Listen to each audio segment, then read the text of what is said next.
Hello everyone, welcome back to the video, and today I'm going to be sharing with you a list of 25 books I want to read before I turn 25. And I made this list when I was 20, but I never shared this online, and I'm slowly making my way through this, and I thought why not share it over here. So some of these books I've already read, and I'm going to obviously tell you which one of them are over here that I already read, and but do note that most of these books are unread, and I'm still making my way through. Uh, I do have time. I mean, I am 21 right now, so I have plenty of time to finish all of these books. Anyway, let's begin. First, we have 84 Charing Crossroad by Helene Hanff. This is a memoir, and it's an epistolary memoir, and I just love this book to bits. And I also watched the film as well. It was fantastic. I love both of them. Okay, I read the book in one day, and I just could not put it down. It was so good, and also pretty short. I would recommend you check it out. Then we have Howl's Moving Castle by Diana Wynne Jones. This is a fantasy novel. I'm pretty sure you're aware about it because of the Hayao Miyazaki film, which has the same name. And both the book and the film are amazing. No, I would say that I love both of them equally, and the book was amazing as well.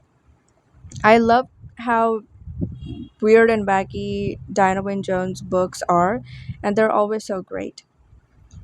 Third on the list, we have Through the Looking Glass by Lewis Carroll. This is one of those Alice books. So, right after Alice's Adventure in Wonderland, there's another book. The next book that you can read is Through the Looking Glass, which is where Alice goes through the looking glass into this alternative world. And honestly, I don't know if I'll ever read this. I know I shouldn't be saying this, but I just don't feel like I have no urge to read this book at all. But anyway, moving on, the fourth one is Willows in Winter by William Horwood. This is kind of like a sequel to the Wind in the Willows book, just by a different author. It's set in the same world as the Wind in the Willows, and it's really fantastic. I love the Wind in the Willows, so this was obviously a delight to read. On number six, we have A Woman of No Importance by Oscar Wilde. It's a play, and I've obviously read this. Oscar Wilde plays are just brilliant. I feel like that I love them when I go into them blindly. If I don't know anything about the play, it's always such so great because it adds to the surprising element. Then we have The Christie Affair by Nina de, and this one is a historical fiction, and I loved this. This book was so gripping. I read this in 3 days, and I read this as an ebook, and yet it took me only 3 days to read this book. It was so fast paced. I had such a great time reading it. Then we have 1984 by George Orwell. I actually do own this book, but I haven't read it yet. Don't ask me why. And I really should be reading this. It's kind of embarrassing at this point that I haven't read it. Then we have A Good Girl's Guide to Murder by Holly Jackson. Yes, I haven't read this book series. Even though I love murder mysteries, I haven't read it. Then we have Blue Castle by Ellen Montgomery. I am not a massive fan of Anne of Green Gables because I had to read it for school, and that kind of destroyed the book for me. But when I came to know about Montgomery's other works, like The Blue Castle, I was really interested. Especially The Blue Castle is a book that has I would say a main character that is like a bit older. She's 29, so I do am interested in reading something like that. Then we have The Bell Jar by Sylvia Plath. I have never read this The Bell Jar either. It's again embarrassing, but yeah, I do really want to get to it.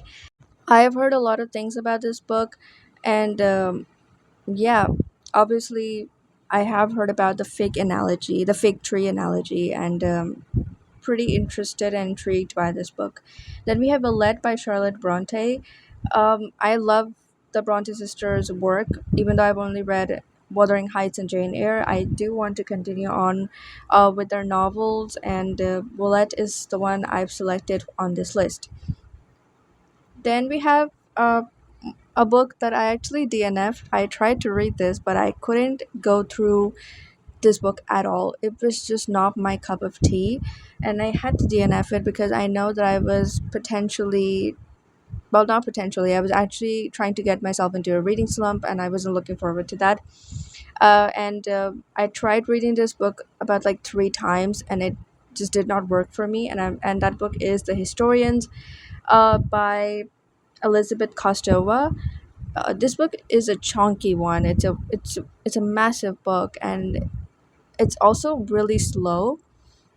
And yeah, I DNF'd it. I couldn't read it. I know that all of these books I'm supposed to read, all of them, but I just couldn't read it. And yes, I have added the, you can say, this rule that if I cannot read a book, I can DNF, even if it's on the list of 25 books or whatever. I can do it actually. So I DNF'd it. Moving on, we have Hedge Thorn by T. Kingfisher. I have never read a T. Kingfisher book, and I want to. I've heard so many good things about this author. But yeah, Hedge Thorn is a novella. It's a fantasy novella, and I'm super interested into it. Then we have Myself and Young by Daphne du Maurier. This one is a memoir, and I read this one. It was fantastic. It was so amazing, and I had high expectations from this book as well because it's a Daphne du Maurier book, and it was really tender and really honest, and I loved it. It's a writing memoir, and I loved it. I really liked it. Then we have Department of Speculation by Jenny Ophil. Um, I have very mixed feelings towards this book. It was definitely a unique. It had a unique writing style, but it was just, I don't know. I liked it, but also I was a bit confused sometimes, and it was a bit slow as well. That's all I have to say. Then we have The Railway Children by Edith Nesbit. Um, I just wanted to read this book, so I added this on the list. Then we have The Dagger and the Flame by Catherine Doyle. Um, I don't know, the title sounded really interesting, and it's a fantasy book, so I added it on it as well. Then we have The Housemaid by Frida McFadden, which I actually did read and I enjoyed it a lot. I did not continue with the series. I did because the second book was basically similar to the first one, so I wasn't really interested in it. But I liked the first one, and it was really good. Then we have Six Crimson Cranes by Elizabeth Lim. This cover the cover of this book is really fetching. I love the colors on it, and that's all I know about it, honestly. Then we have A Song to Drown Rivers by Anne Liang. I'm so sorry if I'm mispronouncing this. But this book, I actually started reading this book. I think I've read about like 100 pages, and I was reading this on as an ebook, and that kind of affected the overall enjoyment of this book. I wanted to read this as a physical book, and I did not own it at that time. I still don't own it, but it's all right. I will love to get a physical book of this one so I can read it because it was beautiful of how much I read it. Then we have Wonder by RJ. I'm not going to try to pronounce that name. I really don't know how to, so I'm not even going to try. But this is a middle grade book, and I've heard a lot of things about it, and how profound this book is. So I want to read this. Then we have Piranesi by Susanna Clark. I've heard so many good things about this author's work, especially about Jonathan Strange and Mr. Norrell.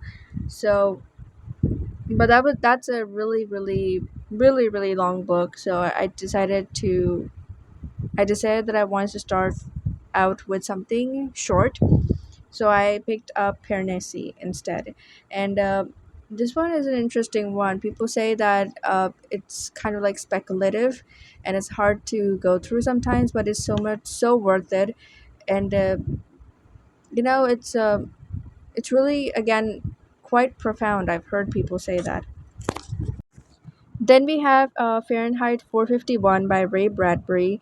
Again, I am extremely embarrassed that I haven't read such a great book, but I hope to read it very soon.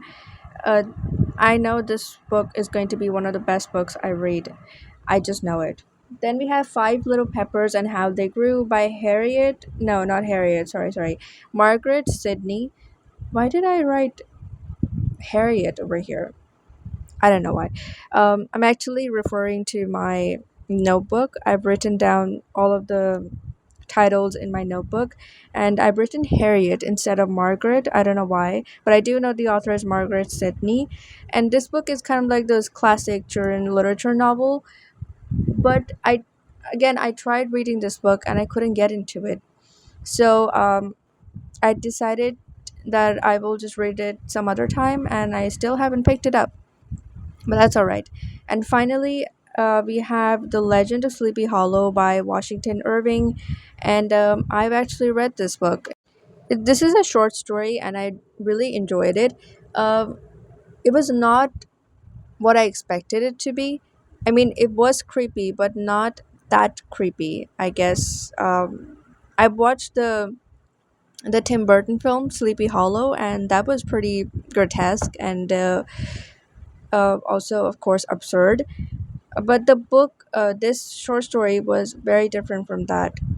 I mean, it's kind of my fault that I did not read the story first, but it's all right. I still loved it, and I would highly recommend that you check it out as well.